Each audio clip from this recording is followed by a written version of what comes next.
Recall your self, reverse کرو زندگی کی گاڑی اور زندگی کی ٹیپ کو. ماذا تقدمتم، اللہ کے دربار میں، اللہ کی بینک میں تم نے کیا جمع کروا دیا، کیا بھیجا. ماذا تأخرتم، پیچھے کیا چھوڑ رہے ہو. نبی کریم صلی اللہ علیہ وسلم نے فرمایا کہ جب میں معراج میں پہنچا، یہ رجب کا مہینہ ہے، رجب کی 27 کو نبی کریم صلی اللہ علیہ وسلم کو معراج نصیب ہوئی تھی. نبی کریم صلی اللہ علیہ وسلم نے فرمایا جب معراج میں پہنچا، اللہ کے عرش کو میں نے دیکھا، اللہ کے عرش کے اوپر لکھا ہوا تھا یقول ابن آدم مالی مالی مالی. آدم کا بیٹا کہتا ہے میرا مال میرا مال میرا مال.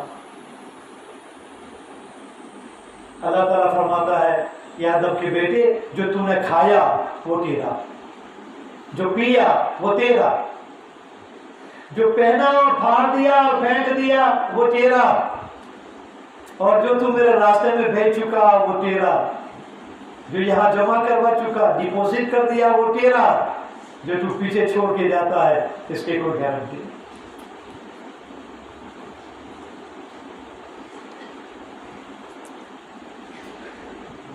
صرف ان 4 کے لیے اعلان ہوئے، 40 سال والے، 50 سال والے، 60 سال والے اور 70 سال والے. 70 سال والے کے لیے فرشتہ کیا کہتا ہے یا ابنا سبین ماذا تنتظرون، تو اسے تنبیہ کر دی.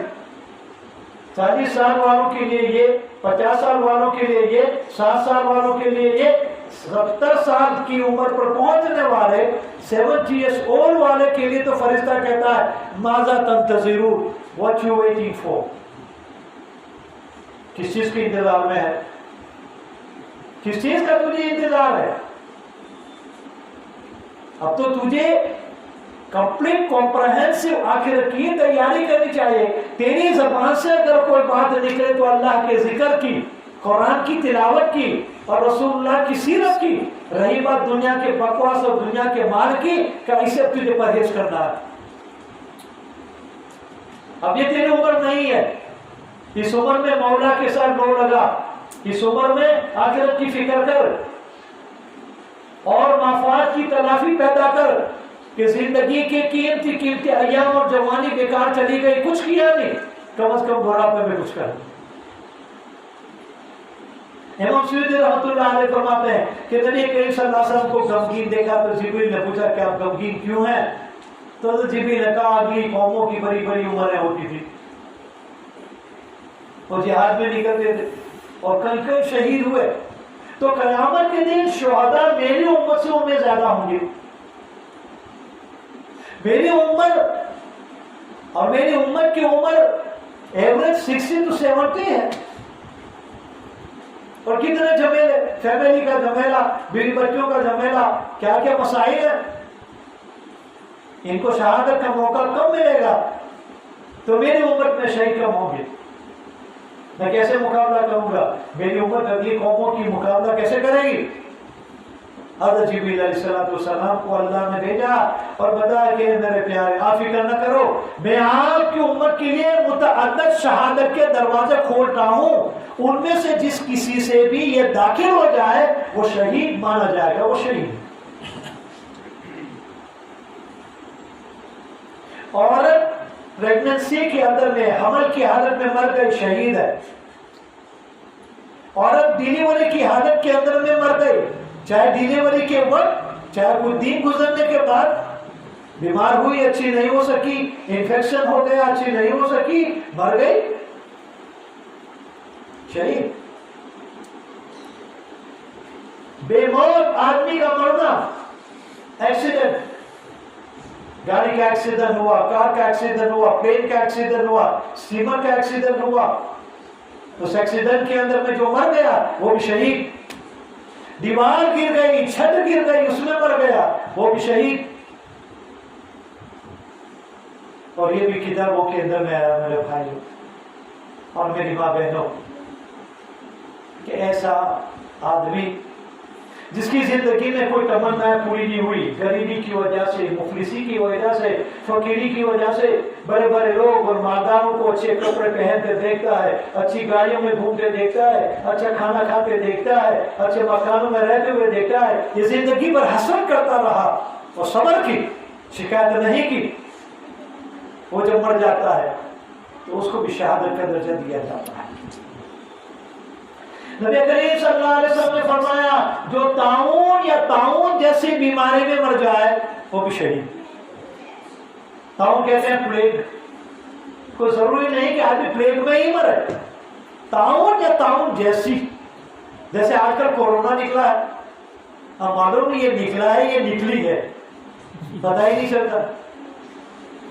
کورونا میل ہے یا فیمیل ہے، مذکر ہے، مؤنث ہے، نر ہے، ناری ہے، نانیتر ہے. آج تک ڈاکٹروں کو بھی معلوم نہیں کہ کورونا ہے کیا، اسے میل اور فیمیل، کہ کورونا نکلا کہ کورونا نکلی، نہیں معلوم. خود امریکہ اور یوروپ کے بڑے بڑے تھنک ٹینک، بڑے بڑے سائنٹسٹ، بڑے بڑے ڈاکٹر، بڑے بڑے میڈیکل ایکسپرٹ کہتے ہیں کہ کورونا میں جتنے مر گئے اور جتنے سنکرمت ہے جن کو کورونا لگا ہے،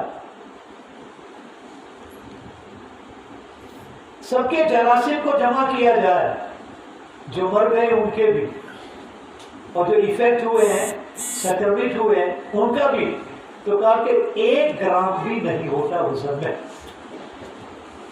یہ ان کا ریسرچ ہے. not even 1 gram, less than 1 gram. یہ 1 گرام بھی نہیں ہے. اللہ کا شکر ادا کرو کہ اللہ نے 1 گرام نہیں بھیج دیا. اگر 1 کلو بھیج دیا ہوتا تو قیامت ہو جاتی. بڑی بڑی حکومتیں جو اپنے آپ کو سپر پاور کہتے ہیں، جن کی بنیادوں پر کیا کیا ہو جاتا ہے، جو بڑے بڑے بانگے مارتے ہیں، بڑی بڑی اینٹ کرتے ہیں، اللہ تعالیٰ نے ان کو ایسے ٹھکانے لگا دیے کہ مسلمان عورتیں منہ پر جب نقاب ڈالتی تھی تو یہ ہنستے تھے. تو ہمارا نقاب تو اتنا ہی تھا، کورونا آئی یا کورونا آیا اس نے تو یہ حالت کر دی، سر سے لے کر پیر تک عورت تو عورت، مردوں کو بھی برقعے میں بٹھا دیا. پلے گراؤنڈ ہو گئے، منڈیاں بند ہو گئی، بڑے بڑے مال بند ہو گئے، ہزاروں لاکھوں کروڑوں اربوں ڈالر پاؤنڈ کے خسارے میں پوری دنیا گر گئی. اللہ تعالیٰ کہتا ہے صرف میں نے اتنا چھوٹا سا جمس بھیج دیا، تمہاری اوقات تمہارے ٹھکانے میں لگا. نبی کریم صلی اللہ علیہ وسلم نے فرمایا کہ جو اس ایسی بیماری جس کو انگلش میں کہتے ہیں ٹرمینل ایل، مہلک بیماری، ایسی بیماری کہ جس کا علاج نہ ہو یا علاج کے بعد بھی آدمی اچھا نہ ہو اور اسی میں مر جائے، وہ بھی شہید. بلکہ یہاں تو روایت میں آیا کہ جو آدمی پلیگ میں مر گیا یا ایسی بیماری میں مر گیا جیسے آج کل کورونا ہے، تو مرنے والا تو شہید ہے ہی، لیکن جن لوگوں نے وہ زمانہ پایا، جیسے کہ ہم ہیں، آپ ہیں، جن لوگوں نے وہ زمانہ پایا، انہوں نے دیکھا ان کی مصیبتیں، پریشانیاں، ان کی تکلیفیں، وہ بچ گئے. کچھ نہیں ہوا، اللہ نے بچا لیا، وہ بچ گئے. وہ بھی جب اپنی طبعی موت نیچرل ڈے کے اوپر مریں گے پھر بھی ان کو شہادت کا درجہ دیا جاتا ہے. اب کتنی بڑی بات بیان فرمائی. محققین حضرات فرماتے ہیں اس کی وجہ کیا ہے؟ اس کی وجہ یہ ہے کہ مرنے والے کو اتنی تکلیف نہیں جتنا زندہ رہنے والے کو تکلیف ہے. کسی کا باپ، کسی کی ماں، کسی کی بیوی، کسی کا شوہر، کسی کا بھائی، کسی کی بہن، کسی کا دوست، کسی کا پارٹنر مر گیا اور مرتے ہوئے دیکھا، وینٹیلیٹر پر دیکھا، آئی سی یو میں دیکھا، آکسیجن لیتے ہوئے دیکھا. اور ایک تو اس نے صبر کیا، اور دوسری یہ کہ اس میں جو خوف، پریشانی، اینزائٹی، ڈپریشن اور غمگینی کی جو لہریں چلتی ہے اور ایک خوف سا سما پیدا ہو جاتا ہے کہ معلوم نہیں کہیں یہ بیماری مجھے نہ لگ جائے. آپ کی یہاں کا حال بھی آپ کو معلوم ہے. ہمارے یہاں جون جولائی کے اندر ماضی 15 دن میں 15 لوگ شہید ہوئے. ایک دن میں 4 آدمی مر گئے، دفنانے کے لیے کوئی تیار نہیں۔ ایسا عالم میں نے اپنی پوری زندگی میں نہیں دیکھا۔ لوگوں میں دہشت پیدا ہو گئی تھی، رات کو نیند نہیں آتی تھی، فکر ہوتی تھی کہ آنے والی صبح ہمارے خیر سے ہوگی یا کچھ اور ہو جائے گا۔ تھوڑی سی کھانسی آ گئی تو ڈر لگ گیا، ناک بلاک ہو گیا تو ڈر لگ گیا، تھوڑا سا بخار آ گیا ڈر لگ گیا کہ کہیں وہ حضرت تو نہیں آ گئے۔ یہ جو خوف اور ہراس اور پینک سے انسانی جگت گزری اور گزر رہی ہے، اس پر وہ صبر کرتا ہے۔ وہ آدمی سے زیادہ یہ پریشان ہوتا ہے۔ وہ تو مر گیا، کلوز چیپٹر اس کلوز۔ جو مر گیا اس کی فائل بند ہو گئی۔ یہ زندہ ہے، وہ تو بیچارہ ایک زندہ لاش ہے۔ کسی کے منہ کے اوپر مسکان نہیں تھی میرے بھائیوں۔ ٹی وی کا پروڈکٹ کم ہو گیا تھا، واٹس ایپ کم ہو گیا تھا۔ امبانی بھی پریشان ہے کہ میرا جیو بھی زیادہ نہیں چلتا، اور کئی وظیفے پڑھے جاتے تھے، ہر گاؤں میں، ہر گلی میں، ہر گھر کے اندر میں روزے رکھے جاتے تھے پوری دنیا کے اندر میں۔ وَلَنُذِيقَنَّهُم مِّنَ الْعَذَابِ الْأَدْنَىٰ دُونَ الْعَذَابِ الْأَكْبَرِ لَعَلَّهُمْ يَرْجِعُونَ۔ اللہ کیا کہتا ہے؟ میرے بندے، جو اصل عذاب ہے اس سے پہلے میں تمہیں چھوٹے عذاب میں، چھوٹی پریشانی میں مبتلا کروں گا۔ وَلَنُذِيقَنَّهُم مِّنَ الْعَذَابِ الْأَدْنَىٰ دُونَ الْعَذَابِ الْأَكْبَرِ، جو بڑا عذاب ہے قبر کا، محشر کا، جہنم کا، اس سے پہلے میں چھوٹا عذاب، چھوٹی مصیبت، پریشانیوں میں تجھے مبتلا کروں گا۔ اس لیے نہیں کہ مجھے مزہ آتا، اس لیے نہیں کہ تمہیں طرف تر دیکھ کر میں خوش ہوتا ہوں، اس لیے لعلہم یرجعون، تاکہ تم حد پار کر کے نکل چکے ہو، میری تیری طرح سے نکل چکے ہو۔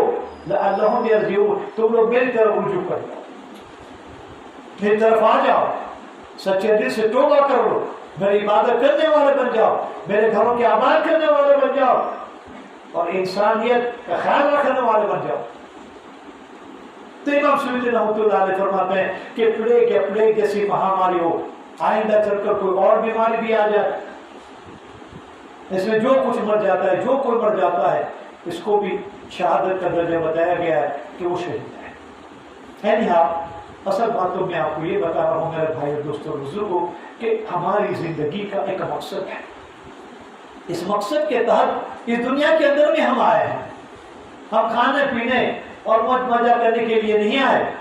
اللہ تعالیٰ خود فرماتا ہے کہ میں نے زندگی اور موت کو بنایا لِيَبْلُوَكُمْ أَيُّكُمْ أَحْسَنُ عَمَلًا، تاکہ تمہاری آزمائش ہو جائے کہ عمل کے اعتبار سے کون اچھا ہے، عمل کے اعتبار سے کون برا ہے۔ نبی کریم صلی اللہ علیہ وسلم ایسی شخصیت، ایسی ہستی جو نبیوں کے سردار ہے، وہ دنیا چھوڑ کر چلے گئے۔ اور ابو ہریرہ رضی اللہ تعالیٰ عنہ کی بات میں بتا رہا تھا کہ سیدنا ابو ہریرہ رضی اللہ تعالیٰ عنہ سے پوچھا گیا کہ ابو ہریرہ اسلام لانے کے بعد کوئی مصیبت آئی؟ حضرت ابو ہریرہ نے فرمایا کہ 3 مصیبتیں ہماری زندگی میں آئی جو سب سے بڑی تھی۔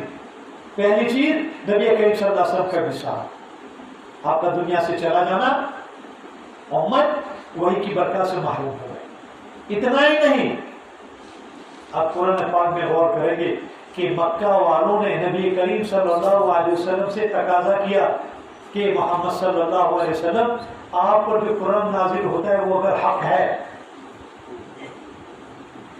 ہم نہیں مانتے، لیکن اگر یہ حق ہے تو اللہ کو کہو فَأَمْطِرْ عَلَيْنَا حِجَارَةً مِنَ السَّمَاءِ، آسمان سے ہمارے اوپر پتھر برسائے۔ یہ ڈیمانڈ کر رہے ہیں، ریکویسٹ نہیں کر رہے ہیں۔ ریکویسٹ الگ چیز ہے، ڈیمانڈ الگ چیز ہے۔ ریکویسٹ نہیں ہو رہی ہے، یہ ڈیمانڈ ہو رہی ہے۔ اللہ کے مائٹی پاور، اللہ کی قدرت کاملہ کو جھنجھوڑا جا رہا ہے، غیرت دلائی جا رہی ہے کہ تیرا نبی حق ہے اور تو حق ہے اور تو نے جو نازل کیا وہ حق ہے، تو پھر ہمارے اوپر پتھروں کی بارش برسا جیسے قوم لوط کے اوپر تو نے برسائی تھی۔ اللہ، ہم مسلمان ہیں، ہمیں قدر نہیں، کیونکہ میراث میں اسلام ملا، اسلام کے لیے ہم نے کوئی قربانی نہیں دی. آپ آؤ ہمارے افریقہ، آپ آؤ یوروپ میں، امریکہ میں، کینیڈا میں، آسٹریلیا میں، جو نیو مسلم ہے وہ اسلام کی کیا قدر کرتے ہیں. ایک ایک سنت اور ایک ایک عمل اور ایک ایک حکم کی ضرورت سے وہ لوگ تحقیق کرتے ہیں، اور اتنے پابند ہیں کہ ان کی عورتیں جو کلبوں میں ننگی ناچا کرتی تھی آج ان کا بال نظر تک نہیں آتا، ایسا فل پردہ وہ کرتی ہے. ایک سال میں صرف انگلینڈ کے اندر میں 1,00,000 عورتوں نے اسلام قبول کیا، اور یہ وہ عورتیں ہیں جو پروفیشنل ہے، جو ہائیلی ایجوکیٹڈ ہے، ہائیلی اسکل ہے، اور جن کی بنیادوں پر کیا کیا ہو جاتا ہے. کوئی ڈر نہیں، کوئی خوف نہیں، کوئی مال کی لالچ نہیں، اسلام کی حقیقت کو سمجھا اور اسلام قبول کیا. 1 سال میں 1,00,000. کسی زمانے میں فرانس کا پہلا نمبر تھا. فاسٹر گروئنگ ریلیجن ان یوروپ از فرانس. فرانس کو ٹیک اوور کیا جرمنی نے، اور جرمنی کو ٹیک اوور کیا آج جاپان نے. جاپان میں سب سے زیادہ لوگ مسلمان ہوتے ہیں.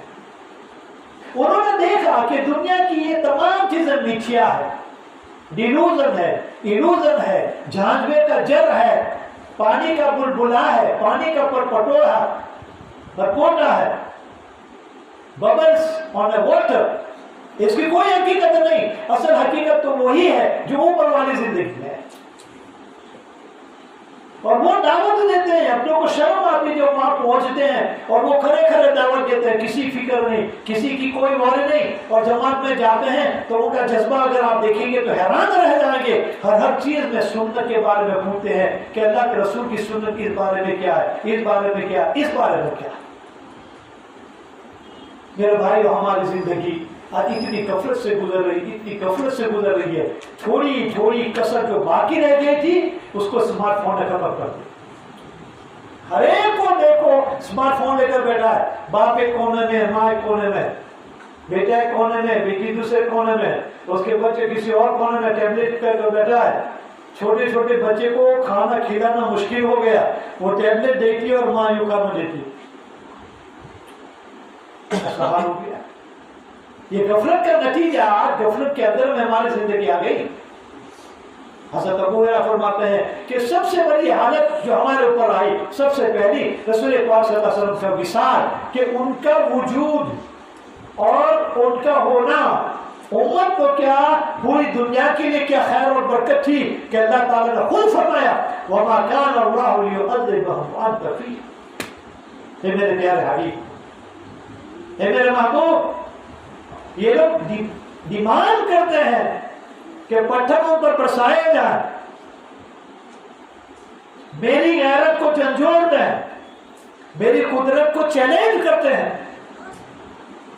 کہ پتھر برساؤ، لیکن میں وہ کرنے کو تیار نہیں.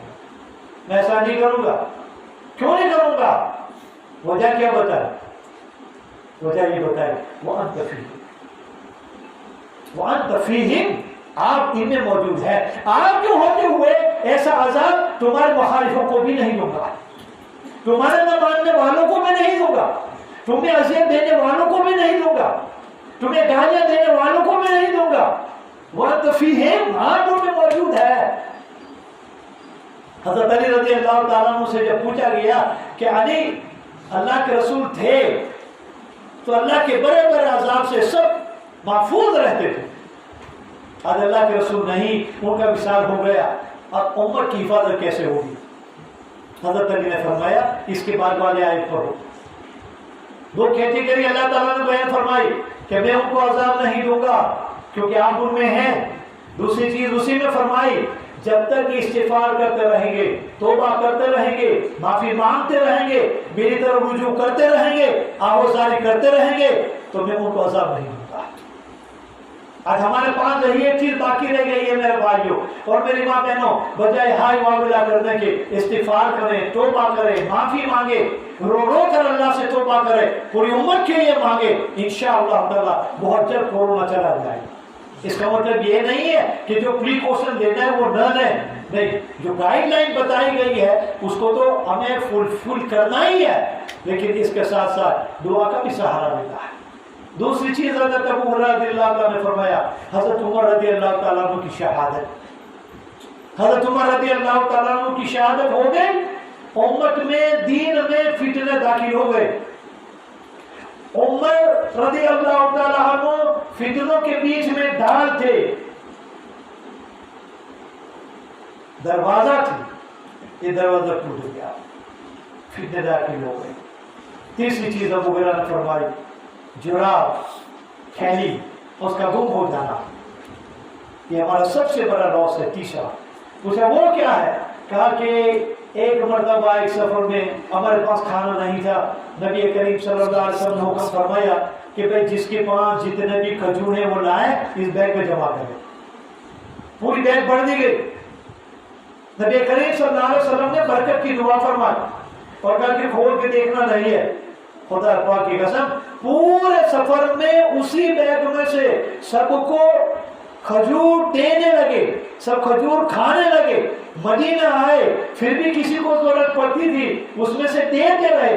حضور کے زمانے میں وہ بیگ چلی، ابو بکر کے زمانے میں چلی، عمر کے زمانے میں چلی، حضرت عثمان رضی اللہ تعالیٰ عنہ کے زمانے میں چلی۔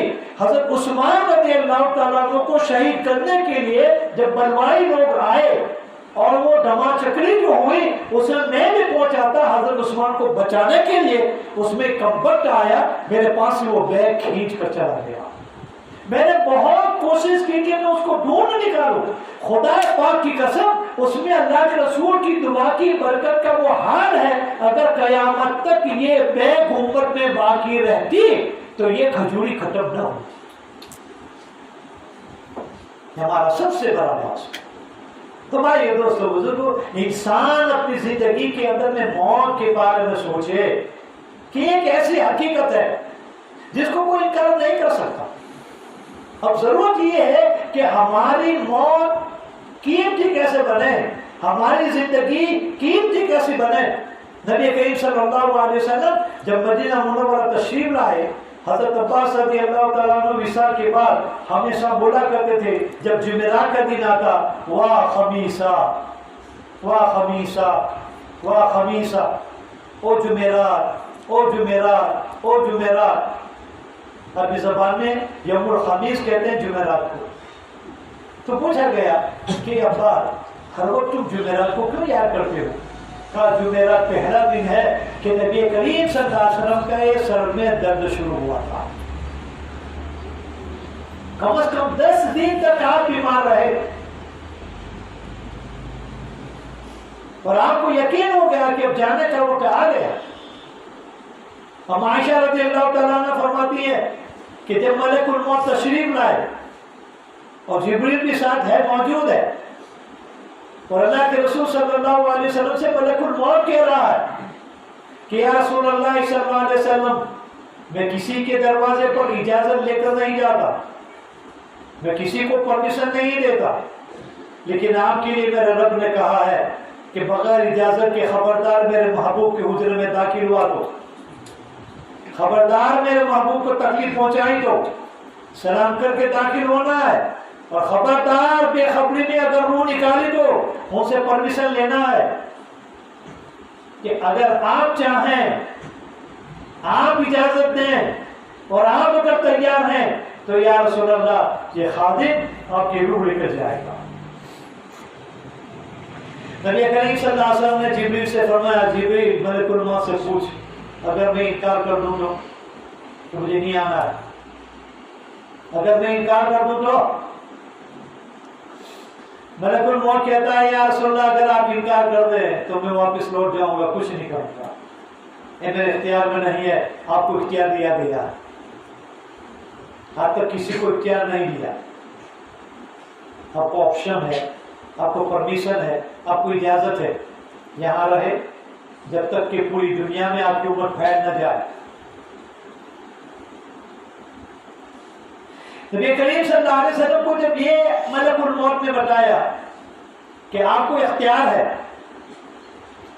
دنیا میں رہے یہاں تک کہ آپ کی امت پوری دنیا میں پھیل جائے، یا تو پھر چلے میرے ساتھ، فوراً جبریل علیہ السلام بول پڑے یا رسول اللہ صلی اللہ علیہ وسلم آپ کا رب آپ سے ملنے کا مشتاق ہے. یشتاق ربک. یا رسول اللہ یہ اختیار مت لینا کہ آپ اپنی زندگی کو اتنی ایکسٹینڈ کر رہے ہیں، اتنی بڑھائیں کہ آپ کی عمر پوری دنیا میں پھیل جائے، اس کے بعد آپ آئے. نہیں، اللہ آپ کا مشتاق ہے، اللہ آپ کو ملنا چاہتا ہے. اب عائشہ فرماتی ہے مجھے یقین نہیں تھا کہ اللہ کے رسول صلی اللہ علیہ وسلم مرے اعلیٰ چلے جائیں گے، اللہ کے پاس چلے جائیں گے. مجھے یقین نہیں تھا. کیوں کہ اما خود فرماتی ہیں کہ اللہ کے رسول صلی اللہ علیہ وسلم نے ایک مرتبہ حضرت عائشہ سے فرمایا کہ عائشہ اللہ نے مجھے اختیار دیا کہ میں اپنے مقررہ وقت پر اللہ کے پاس چلا جاؤں، یا اتنی دیر تک اس دنیا میں رہوں کہ مشرق میں، مغرب میں، شمال میں، جنوب میں میرا دین پھیل جائے، میری امت پھیل جائے اور میری امت کو میں اپنی نظروں سے دیکھ رہا ہوں. تو اللہ کو یقین تھا، ان کا قیاس یہی تھا کہ جس نے اسلام کی بنیاد ڈالی یہ آخری مرحلے تک جب تک نہیں پہنچے گا تو دنیا چھوڑ کر کیسے جائے گا. ایک آرڈینل انسان کی نفسیات اور سائیکولوجی یہ ہوتی ہے کہ اگر مکان شروع کیا ہے تو وہ چاہتا ہے کہ مکان پورا بن جائے، پھر اس کے بعد سفر کر، تکمیل سے پہلے نہیں. تو حضور نے بنیاد ڈالی، اب یہ جب تک تکمیل نہ ہو جائے مشرق، مغرب، شمال اور جنوب میں تو کیسے ہمیں چھوڑ کر جائیں گے. تو اما فرماتے کہ میرا تو پورا یقین تھا کہ حضور اسی آپشن کو اختیار کریں گے کہ نہیں جانا ہے، ملک الموت تم ریٹرن ہو جاؤ. جبریل نے کہا کہ یا رسول اللہ صلی اللہ علیہ وسلم آپ کا رب آپ کو ملنے کا مشتاق ہے. اما فرماتی ہیں ہم سب بے چین ہیں، پریشان ہیں. ہماری ساری اماں وہیں جمع تھی اما عائشہ کے اجرے میں. نبی کریم صلی اللہ علیہ وسلم نے اپنا سر مبارک اونچا کیا اور کیا کہا؟ اللہم انی رفیق الاعلی، اللہم انی رفیق الاعلی. اے اللہ میں بھی تجھے ملنے کا مشتاق ہوں، مجھے بھی تیرے پاس آنا ہے. میرے اندر میں بھی ایک طلب پیدا ہو چکی ہے اس دنیا کو چھوڑ دوں اور میں آپ کے پاس آ جاؤں. روایت میں آیا جیسے نبی کریم صلی اللہ علیہ وسلم یہ الفاظ کہے اور اپنا اختیار بیان فرمایا کہ میں کیا چاہتا ہوں، اما زور سے بولی، اما عائشہ رضی اللہ تعالیٰ عنہ، فلا یختارنا یا رسول اللہ. اما کہتی ہے فلا یختارنا یا رسول اللہ، کہ آپ ہمیں چھوڑ کر چلے جائیں گے، ہمیں اختیار نہیں کریں گے، ہمیں چھوڑ کر، فاطمہ کو چھوڑ کر، حسن حسین کو چھوڑ کر، یا آپ کے جان نثار کو چھوڑ کر. فلا یختارنا یا رسول اللہ، ہمیں اختیار نہیں کرو گے. حضور نے فرمایا اللہم انی رفیق الاعلی. اب اماں سمجھ گئے کہ حضور کو تو اللہ سے ملنے کا شوق بڑھ گیا ہے. امام ترمذی رحمۃ اللہ علیہ نے ایک روایت بیان فرمائی ہے کہ ہماری اماں نے وصال کے وقت میں 2 سوال کیے. ایک اماں عائشہ کا انڈیویجولی، ویکتیگت، انفرادی، دوسرا تمام اماں کا کلیکٹیولی، اجتماعی. اماں عائشہ نے فرمایا یا رسول اللہ آپ تو آپ جا رہے ہیں اور ہمیں چھوڑ کر جائیں گے، چلو کوئی بات نہیں، یہ آپ کا اختیار ہے، آپ نے اس کو قبول فرمایا ہے، لیکن یا رسول اللہ میں چاہتی ہوں میں جنت میں آپ کے ساتھ، آپ کے محل میں ہمیشہ ہمیشہ رہوں. اس کے لیے مجھے کیا کرنا ہے؟ دنیا کل ختم ہو جائے گی، ابد الآباد کی زندگی تو اوپر والی زندگی ہے، یہ تو کل ختم ہو جائے گی. وہاں میں آپ کے ساتھ آپ کے محل میں ہمیشہ ہمیشہ رہنا چاہتی ہوں. میرے بھائیوں اور میری ماں بہنوں، غفلت کی زندگی سے نکل جاؤ، یہ اپنی تیاریوں میں لگو. اماں کیا فرماتی ہیں؟ اللہ کے رسول صلی اللہ علیہ وسلم نے فرمایا یہ عائشہ میرے جانے کے بعد 4 چیزوں پہ عمل کرنا تو ہمیشہ ہمیشہ میرے ساتھ میرے محل میں رہے گی.